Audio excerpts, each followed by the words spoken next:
Assalamu alaikum. This is the class for principles of accounting for BS Economics. अच्छा, आज हम discuss कर रहे हैं closing entries. Actually closing entries जो है this is the last step of जो प्रोसेस ऑफ अकाउंटिंग. अकाउंटिंग का जो प्रोसेस है उसका जो लास्ट स्टेप है वो क्लोजिंग एंट्रीज है. अकाउंटिंग की प्रोसेस में सबसे पहले आप क्या करते हैं, जितने भी बिजनेस ट्रांजैक्शंस होती हैं उनको आप जर्नल में रिकॉर्ड करते हैं क्रोनोलॉजिकली या डेट वाइज. फिर उन एंट्रीज़ को, उन ट्रांजैक्शंस को आप ट्रांसफ़र करते हैं लेजर में, जिसको हम पोस्टिंग कहते हैं. फिर लेजर से वो एंट्रीज़, वो ट्रांजैक्शंस जो है जाती हैं ट्रायल बैलेंस में. ट्रायल बैलेंस में उसका बैलेंस जो है वो हम निकालते हैं कि दोनों साइड पे, डेबिट और क्रेडिट पे, हमारा बैलेंस जो है वो एक जैसा है. ठीक. उसके बाद ट्रायल बैलेंस में हम एडजस्टिंग एंट्रीज़ करते हैं अगर ज़रूरी हो, और एडजस्टिंग एंट्रीज़ करने के बाद हमारा एडजस्टेड ट्रायल बैलेंस बनता है.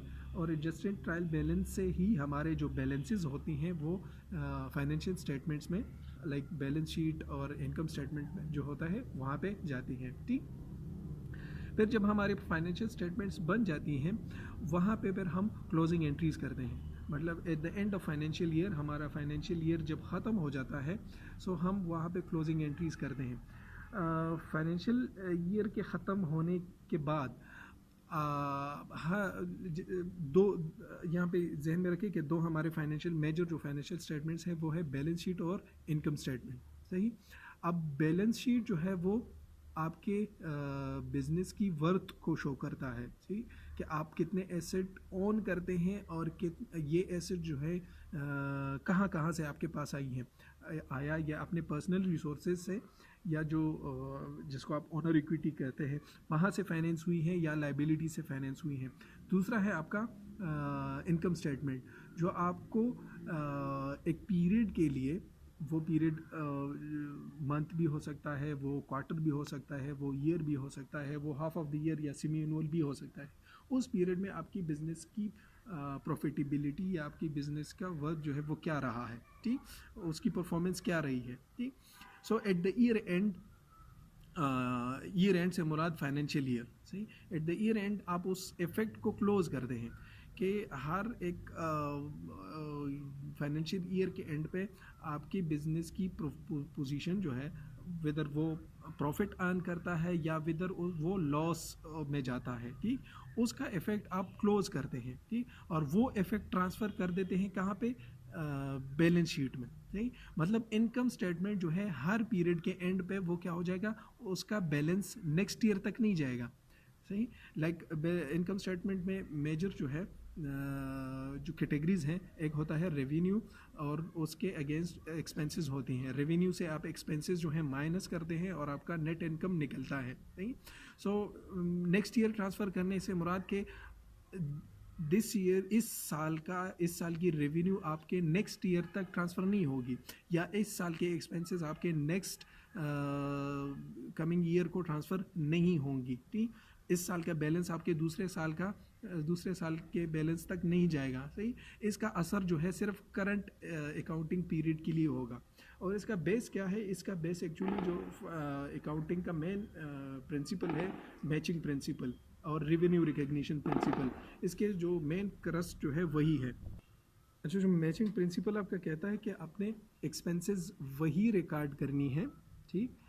जिस पीरियड में आप उन एक्सपेंसेस से फ़ायदा उठाते हैं. ठीक.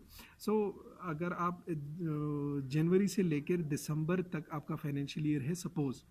सही.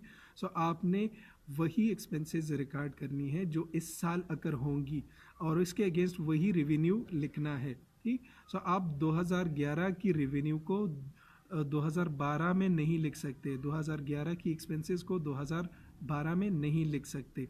सो इसका मतलब कि एक्सपेंसेस और रेवेन्यूज़ जो है इस साल जो है वो क्लोज हो जाएंगी, और उसका जो इफ़ेक्ट है, इफ़ेक्ट से मुराद कि जो लॉस है या जो नेट इनकम है वो ट्रांसफ़र हो जाएगा कहाँ पे, वो बैलेंस शीट में जो है चला जाएगा. और बैलेंस शीट में कहाँ जाएगा, बैलेंस शीट में रिटेन्ड अर्निंग्स में चला जाएगा. ठीक. और जो उस बिज़नेस की ओनर इक्विटी है वो क्या हो जाएगी, इंक्रीज़ हो जाएगी. सो हम इनकम स्टेटमेंट के जो एलिमेंट्स हैं उसको क्या करते हैं, हर साल क्लोज करते हैं. इसको हम कहते हैं closing entries. So closing entry क्या है? Closing entry is a journal entry made at the end of accounting period. हर अकाउंटिंग पीरियड के एंड पे हम क्लोजिंग एंट्रीज करते हैं। Involves shifting data from temporary accounts on income statement to permanent accounts on balance sheet. हम जो है उस इफेक्ट को या हम कह सकते हैं कि टेम्पररी अकाउंट्स को क्लोज करते हैं और उसको ट्रांसफ़र कर देते हैं परमानेंट अकाउंट्स में। सही।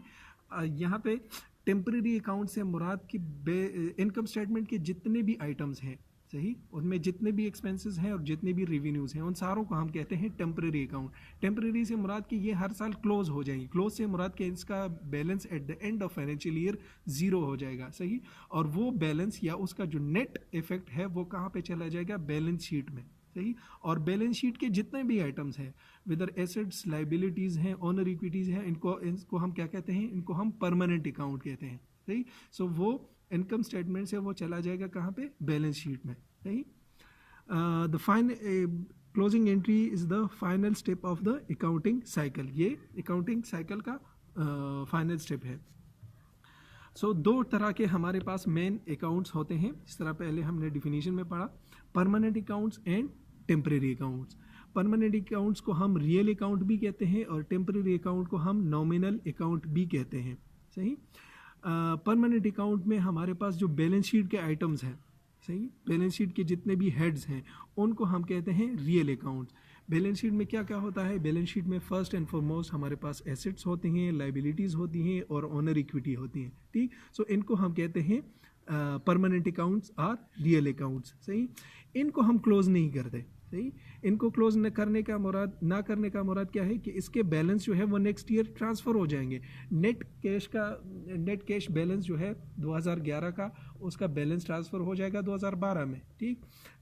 लाइबिलिटीज़ का जो इफेक्ट है या जो बैलेंस है वो इस साल का चला जाएगा नेक्स्ट ईयर। सही। ओनर इक्विटी का इस साल का बैलेंस ट्रांसफ़र हो जाएगा नेक्स्ट ईयर तक। सो इस कहने का मतलब कि उसका बैलेंस जो है वो ज़ीरो नहीं होता और इसको हम क्या करते हैं? इसको क्लोज नहीं करते। Balance transfer to the next year उसके बैलेंसेस जो हैं वो ट्रांसफ़र हो जाते हैं।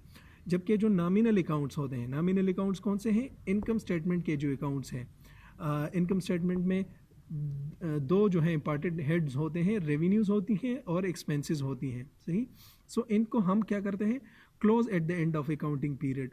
एट द अकाउंटिंग पीरियड या जो फाइनेंशियल ईयर है उसके एंड पे हम इसको क्लोज करते हैं। इसका बैलेंस ज़ीरो होता है।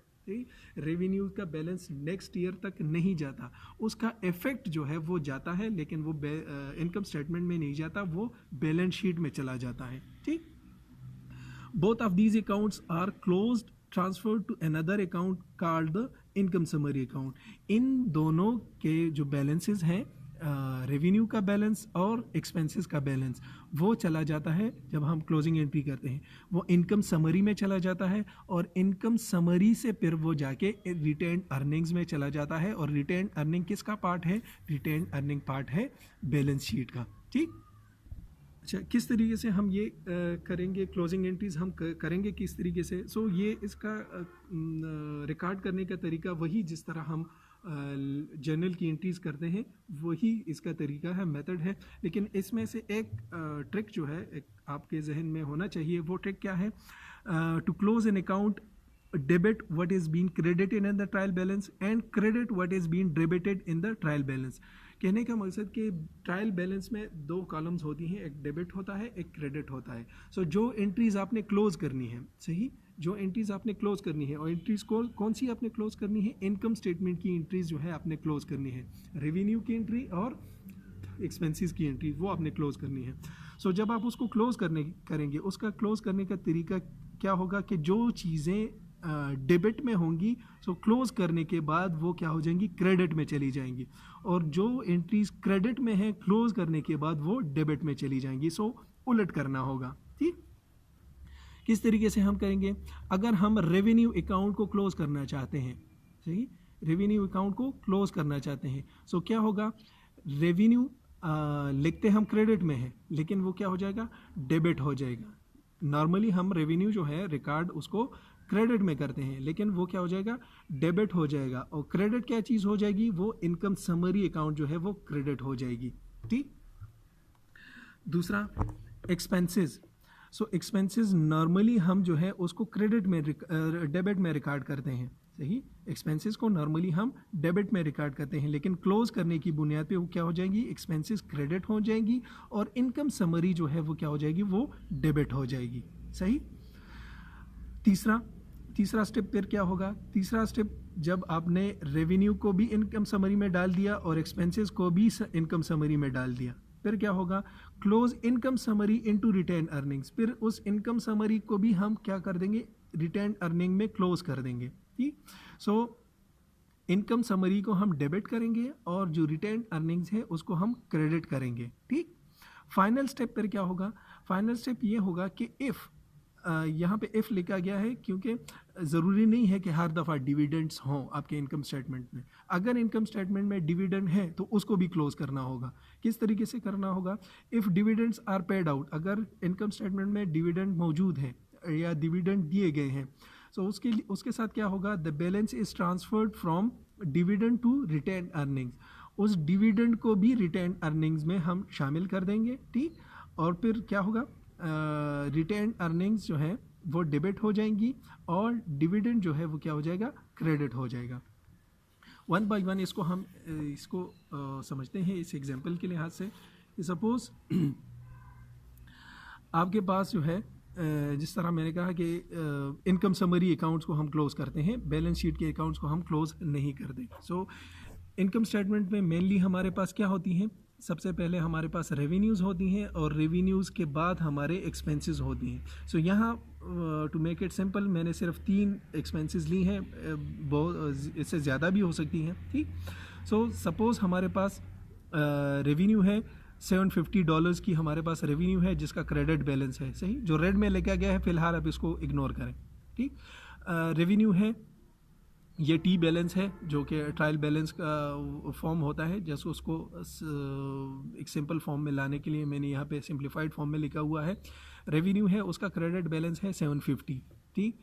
फ्यूल के एक्सपेंस है और एक्सपेंस को हम डेबिट लिखते हैं, सो उसका बैलेंस है 50।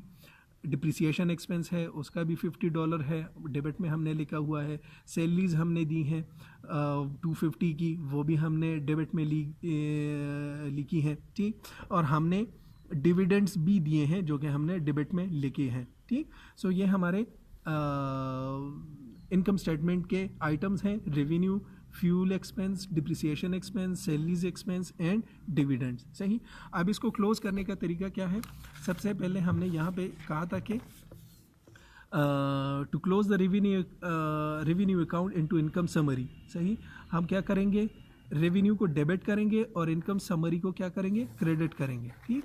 सो यहाँ पे रेवेन्यू क्रेडिट में है, सही, उसको हम डेबिट कर देंगे। रेवेन्यू क्रेडिट में है, सो उसका हम डेबिट कर देंगे। सो जब डेबिट करेंगे सो दोनों साइड पे अमाउंट इक्वल हो गया और इसका बैलेंस क्या हो जाएगा, 0 हो जाएगा, ठीक। और ये अमाउंट रेवेन्यू से कहाँ पे चली जाएगी, इनकम समरी में क्रेडिट हो जाएगी, ठीक।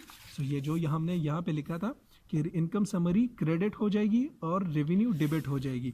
सो रेवेन्यू क्रेडिट से डेबिट हो गई, बैलेंस 0 हो गया और वो अमाउंट कहाँ पे चला गया, इनकम समरी के अकाउंट में चला गया 750। सो यहाँ पे 750 क्रेडिट है, ठीक। फिर दूसरा है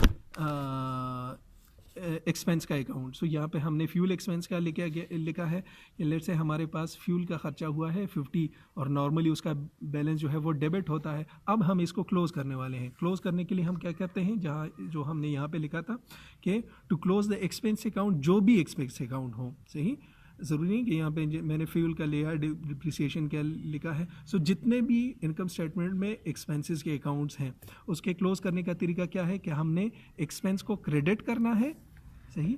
सो यहाँ पे डेबिट है, सो हमने एक्सपेंस को क्रेडिट कर दिया, कितना, 50, जो भी उसका अमाउंट है। सो दोनों साइड पे अमाउंट इक्वल हो गई, बैलेंस क्या हो गया, 0। और वो अमाउंट चला कहाँ पे गया, यहाँ पे डेबिट है, सो यहाँ पे वो क्रेडिट कर दी, यहाँ पे हमने वो इनकम समरी डेबिट हो जाएगी, सही। इनकम समरी डेबिट हो गई और फ्यूल एक्सपेंस क्या हो गया, क्रेडिट हो गया। इनकम समरी डेबिट और फ्यूल एक्सपेंस क्रेडिट होने की बुनियाद पे ये अकाउंट जो है इसका बैलेंस 0 हो जाएगा और वो अमाउंट चला जाएगा कहाँ पे, इनकम समरी में डेबिट हो जाएगा, ठीक। उसी तरीके से दूसरा expense account like depreciation expense account, उसका भी बैलेंस जो है डेबिट है, कितना है 50 है। सो इसको क्लोज करने के लिए हम क्या कर देंगे, उसको डिप्रिसिएशन एक्सपेंस जो है उसको क्रेडिट कर देंगे, अगेन इसका बैलेंस ज़ीरो हो जाएगा और ये बैलेंस कहाँ पे चला जाएगा, ये भी इनकम समरी अकाउंट में चला जाएगा यहाँ पे। तीसरा है हमारे पास सैलरीज एक्सपेंस, उसमें 250 का एक्सपेंस मौजूद है अकाउंट में, ठीक। इसको भी हम क्लोज करेंगे, क्लोज करने के लिए हम क्या करेंगे, क्योंकि यहाँ इसका बैलेंस है डेबिट, सो उसको हम क्रेडिट कर देंगे बाय द सेम अमाउंट। जब क्रेडिट कर दिया सो इसका बैलेंस क्या हो जाएगा, ज़ीरो हो जाएगा और वो अमाउंट कहाँ पे चला जाएगा, वो अमाउंट यहाँ पे अगेन इनकम समरी अकाउंट में आ जाएगा 250, ठीक।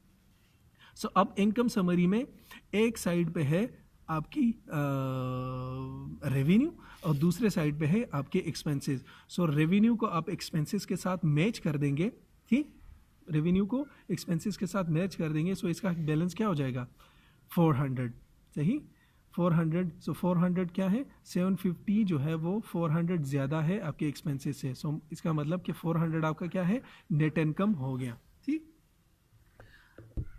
अच्छा, फिर हमने कहा था कि हमने इनकम समरी अकाउंट को भी क्लोज करना है, इनकम समरी अकाउंट को भी क्लोज करना है। सो इनकम समरी अकाउंट के लिए हम क्या करेंगे कि इनकम समरी अकाउंट को हम डेबिट कर देंगे और रिटेन्ड अर्निंग्स को क्या कर देंगे, क्रेडिट कर देंगे। अब ये जहन में रखें कि ये रिटेन्ड अर्निंग्स जो है ये किसका अकाउंट है, ये बैलेंस शीट का अकाउंट है, बैलेंस शीट का हेड है। सो हमने जो कहा था कि हम वो इनकम स्टेटमेंट का इफेक्ट कहाँ पे डाल देंगे, बैलेंस शीट में ट्रांसफ़र कर देंगे। सो इस स्टेप में हम वो इफेक्ट जो है बैलेंस शीट में ट्रांसफ़र कर रहे हैं। सो अब यहाँ पे इनकम समरी का बैलेंस क्या बन रहा था, 400 बन रहा था। बैलेंस क्या बन रहा है 400, 750 आपका रेवेन्यू है और 300 इंटू 350 आपके खर्चे हैं। 750 आपका रेवेन्यू है और 350 आपके खर्चे हैं। सो बैलेंस कितना बचा 400 आपका क्या है, नेट इनकम है। अब इनकम समरी को हम क्लोज करेंगे। सो इनकम समरी को हम क्या कर देंगे, डेबिट कर देंगे। सो हमने जब डेबिट किया अगेन इसका बैलेंस क्या हो गया, ज़ीरो हो गया।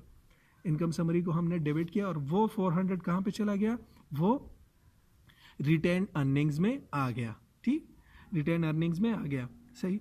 अब आखिरी स्टेप क्या है, आखिरी स्टेप ये है कि अब ये कंपलसरी नहीं है, कंपलसरी इन द सेंस कि अगर डिविडेंड दिए गए हैं तभी आपने ये एंट्री पास करनी है। अगर आपके इनकम स्टेटमेंट में डिविडेंड्स का फिगर नहीं गिवन फिर आपने ये एंट्री पास नहीं करनी। सो सपोज अगर डिविडेंड्स गिवन है, सही, अगर डिविडेंड्स गिवन है तो आपने क्या करना है, रिटेन अर्निंग्स के अकाउंट को डेबिट करना है उस अमाउंट के साथ जितने डिविडेंड दिए गए हैं और डिविडेंड अमाउंट को क्रेडिट कर देना है। सो लेट्स से यहाँ पे डिविडेंड्स हमने दिए हैं 200, सही, और उसका बैलेंस है डेबिट बैलेंस है, सही। सो उसको हम क्या कर देंगे, डिविडेंड्स को हम क्रेडिट कर देंगे बाय 200 अमाउंट, सही। सो आज जो हमने क्रेडिट कर दिया अगेन इसका बैलेंस ज़ीरो हो गया और ये अमाउंट कहाँ पे चला जाएगा, ये अमाउंट आपका चला जाएगा यहाँ पे रिटेन्ड अर्निंग्स में, सही, रिटेन्ड अर्निंग्स में आ गया। सो रिटेन्ड अर्निंग्स का अब बैलेंस क्या हो गया, 200 हो गया। 400 उसमें इनकम समरी से आए थे, ठीक, जो आपके नेट इनकम था, और 200 उसमें से माइनस हो गए जो कि हम डिविडेंड्स पे कर रहे हैं, ठीक। सो बैलेंस क्या हो जाएगा, बैलेंस हो जाएगा आपका 200 और ये बैलेंस पर अब मेंशन होगा कहाँ पे, बैलेंस शीट में शो होगा, ठीक। अब यहाँ पे हो सकता है आपको थोड़ी कन्फ्यूजन हो कि डिविडेंड किसे कहते हैं, सही। सो डिविडेंड एक्चुअली जो आपके शेयर होल्डर्स होते हैं, ठीक, जो आपके शेयर होल्डर्स होते हैं उन शेयर होल्डर्स को आपने रिटर्न देना होता है ऑन द बेसिस ऑफ जितने शेयर्स वो विदहेल्ड कर रहे हैं, सही, जितने शेयर वो ओन कर रहे हैं उन शेयर्स की बुनियाद पे आपने उनको रिटर्न देना है, उस रिटर्न को कहते हैं डिविडेंड्स, सही। और रिटेन अर्निंग किसे कहते हैं, रिटेन अर्निंग उसे कहते हैं कि जो टोटल आपका फ़ायदा है, जो नेट इनकम है, सही, उसमें से कितने अर्निंग आपने दोबारा बिजनेस में इन्वेस्ट कर दिए हैं, सही। जो दोबारा बिजनेस में इन्वेस्ट होंगे उसको हम कहेंगे रिटेन अर्निंग। और रिटेन अर्निंग जो है ये आपकी ओनर की इक्विटी होती है, ठीक, ये ओनर की इक्विटी होती है। सो सपोज यहाँ पे आप देखें कि यहाँ पे नेट इनकम हमारा कितना आया था नेट इनकम हमारा 400 आया था। इस 400 में से हमने 200 एज ए डिविडेंड दिए, मतलब जो हमारे शेयर होल्डर्स हैं, और शेयर होल्डर्स भी जो हैं वो ओनर्स होते हैं। सो 200 हमने उनको एज ए रिटर्न दे दिया। सो हमारा कितना बचा, फिर हमारा इनकम कितना बचा, 200 बचा। सो उस 200 को हम क्या नाम देंगे, उस 200 को हम क्या नाम देंगे, रिटेन अर्निंग्स नाम देंगे। और ये रिटेन अर्निंग्स कहाँ पे ऐड होंगी, ये ओनर इक्विटी के अकाउंट में ऐड होंगी, बैलेंस शीट में। ठीक, just for the sake of example, यहाँ जिसमें आपको शो करना है कि किस तरीके से ये आपका एक बैलेंस शीट है। सही, एक बैलेंस शीट का फॉर्मेट है। यहाँ पे आपके एसेट्स मेंशन है, यहाँ पे आपकी लायबिलिटीज़ मेंशन है, और यहाँ पे आपकी ओनर इक्विटी मेंशन है। सही, जिसमें से इतने कैपिटल स्टॉक हैं, और यहाँ पे ये एंट्री देखें रिटेन अर्निंग्स की। सही, ये रिटेन अर्निंग्स कहाँ पे मेंशन होती हैं, बैलेंस शीट मेंशन होती हैं। सो वहाँ पे जो आपने सारी एंट्रीज क्लोज कर दी, सही, और वो क्लोज करने के बाद जो रिटेन अर्निंग्स का बैलेंस होता है वो यहाँ पे बैलेंस शीट में ओनर इक्विटी के हेडिंग में रिटेन अर्निंग्स में क्या हो जाएगा, ऐड हो जाएगा। सो आपके सारा बैलेंस शीट का इफेक्ट जो है वो ज़ीरो हो जाएगा, और उसका बैलेंस कहाँ पे आ जाएगा, रिटेन अर्निंग्स में आ जाएगा। सही, अब जो है हम स्टेप बाय स्टेप जो हमने ये एंट्रीज़ की हैं उसका जो जनरल ट्रांजैक्शंस हैं वो भी तो रिकॉर्ड करने हैं। उसके रिकॉर्ड करने का तरीका क्या होगा, सबसे पहले हमने क्या किया, सबसे पहले हमने रेवेन्यू जिसका क्रेडिट बैलेंस था उसको हमने डेबिट कर दिया और उसका बैलेंस ज़ीरो कर दिया। ठीक, और उस अमाउंट को हमने ट्रांसफ़र कर दिया कहाँ पे, इनकम समरी अकाउंट में। सो इसकी एक जनरल एंट्री जो है जिसको हम क्लोजिंग एंट्री कहते हैं, लेकिन होती वो जनरल एंट्री है, वो पास करेंगे। सो सेल रेवेन्यू हमने क्या कर दिया, सेल रेवेन्यू हमने डेबिट कर दी। यहाँ पे देखिए सेल रेवेन्यू हमने डेबिट कर दी, और वो अकाउंट कहाँ पे डाल दी, इनकम समरी, और इनकम समरी में क्या कर दी, क्रेडिट कर दी। सो इनकम समरी क्रेडिट हो जाएगी बाय द अमाउंट ऑफ 750, और रेवेन्यू आपकी डेबिट हो जाएगी बाय द अमाउंट ऑफ 750, और आप लिख देंगे to close the revenue account. So ये एंट्री आपने पास कर दी, ये पहली आपकी क्लोजिंग एंट्री है। ठीक, दूसरा हमने क्या किया, दूसरा हमने ये किया कि फ्यूल एक्सपेंस जिसका अर्ली बैलेंस जो था वो 50 था, डेबिट बैलेंस था, उसको हमने क्रेडिट कर दिया, बैलेंस उसको ज़ीरो हो गया, और वो अमाउंट हमने ट्रांसफ़र कर दी कहाँ पे, इनकम समरी अकाउंट में। सो उसका भी हम जनरल एंट्री करेंगे कि इनकम समरी अकाउंट को हमने, अच्छा यहाँ पे हमने ये तीनों एंट्रीज जो है उसको एक साथ ही पास किया हुआ है कि फ्यूल एक्सपेंस को भी हमने क्रेडिट कर दिया, यहाँ पे देखें डिप्रिसिएशन एक्सपेंस को भी हमने क्रेडिट कर दिया, सैलरीज एक्सपेंस को भी हमने क्रेडिट कर दिया। ठीक, सारे एक्सपेंसेस को क्रेडिट कर दिया, और उस सारे बैलेंसेस को यहाँ से उठा के कहाँ पे डाल दिया, इनकम समरी में, यहाँ पे। सही, सो इनकम समरी आपकी डेबिट हो जाएगी bye the amount of 350, income summary debit हो गई, यहाँ पे देखें इनकम समरी डेबिट हो गई। सो इनकम समरी डेबिट हो गई, और आपके जितने भी एक्सपेंस अकाउंट्स हैं वो सारे क्रेडिट हो गए, ये भी क्रेडिट हो गया, ये भी क्रेडिट हो गया, ये भी क्रेडिट हो गया, इसका भी बैलेंस ज़ीरो, इसका भी बैलेंस ज़ीरो, इसका भी बैलेंस ज़ीरो, और वो कहाँ पे ट्रांसफ़र हो गई, इनकम समरी अकाउंट में। ठीक, उसके बाद हमने क्या किया, उसके बाद हमने ये किया कि इनकम समरी अकाउंट को हमने क्लोज़ कर दिया। ठीक, इनकम समरी अकाउंट को क्लोज़ करने के लिए हमने क्या किया कि इनकम समरी को हमने डेबिट कर दिया और रिटेन अर्निंग्स को क्रेडिट कर दिया। ठीक, यहाँ पे देखिए यहाँ पे बैलेंस आ रहा था 400, सही, इसको फिलहाल कंसिडर ना करें। यहाँ पे बैलेंस हमारा आता 400, ये 350 के बन रहे हैं, ये 750 है। सो 350 माइनस 750, ये रूल यहाँ पे याद रखें कि जहाँ पे बैलेंस ज़्यादा होगा, बैलेंस हमने वो उस साइड पे लिखना है, अमाउंट जहाँ पे ज़्यादा होगा। सो यहाँ पे ज़्यादा, ये 350 है, ये 750 है, सो अमाउंट यहाँ पे ज़्यादा आ रहा है, लिहाजा हमने यहाँ पे लिख दिया कि 400 इसका डिफरेंस है। अब इसको भी हमने क्लोज़ करना है। सो क्लोज़ क्या किस तरीके से करेंगे कि चूँकि इसका बैलेंस है क्रेडिट, सो इसकी अगेंस्ट हम डेबिट एंट्री कर देंगे 4, सो इफेक्ट ज़ीरो हो जाएगा, और वो 400 कहाँ पर चला जाएगा, रिटेन अर्निंग्स में। सो रिटेन अर्निंग्स क्या हो गई, रिटेन अर्निंग क्रेडिट हो गई। यहाँ पे देखें रिटेन अर्निंग्स क्रेडिट हो गई बाय द अमाउंट ऑफ 400, और इनकम समरी डेबिट हो गई by the amount of 400। So income summary debit 400 और retained earnings credit 400 to close the income summary account. So income summary account भी close हो गई। ठीक, अब आ गई रिटेन अर्निंग्स। ठीक। सो रिटेन अर्निंग्स में लास्ट एंट्री जो हम करते हैं वो क्या करते हैं, डिविडेंड्स की करते हैं। सो लेट्स से हमने 200 की डिविडेंड्स भी पे की हैं, चूँकि ये 400 है net income. So net income में से 200 हमने एज ए डिविडेंड्स लोगों को दिए हैं, ठीक। तो डिविडेंड भी एक्चुअली क्या है, डिविडेंड भी खर्चा है, सही, मतलब आपके कैश आउटफ्लो है। और कैश आउटफ्लो जितने भी एक्सपेंसेस हैं ये भी कैश आउटफ्लोज हैं। सो कैश आउटफ्लोज के बैलेंसेस क्या होती हैं, वो डेबिट होती हैं। सो डिविडेंड का बैलेंस भी डेबिट है, कितना हमने दिया है, 200 दिया है, लिहाजा ये अकाउंट भी हमने क्लोज करना है। सो किस तरीके से क्लोज करेंगे, चूँकि इसका बैलेंस है डेबिट, इसको हम क्लोज कर देंगे by credit amount. Balance zero हो गया और वो कहाँ पे चला गया, वो रिटेन अर्निंग्स में चला गया। सो डिविडेंड्स क्या हो गई, डिविडेंड्स क्रेडिट हो गई, डिविडेंड्स क्रेडिट हो गई और क्या डेबिट हो गया, रिटेन अर्निंग्स जो है वो डेबिट हो गया। So close the dividend account, हमने डिविडेंड अकाउंट को भी क्लोज कर दिया, ठीक। इस पर अभी एक एक्सरसाइज करेंगे नेक्स्ट लेक्चर में। इसके अगेंस्ट अगर आपका कोई क्वेश्चन हो तो आप पूछ सकते हैं। Thank you.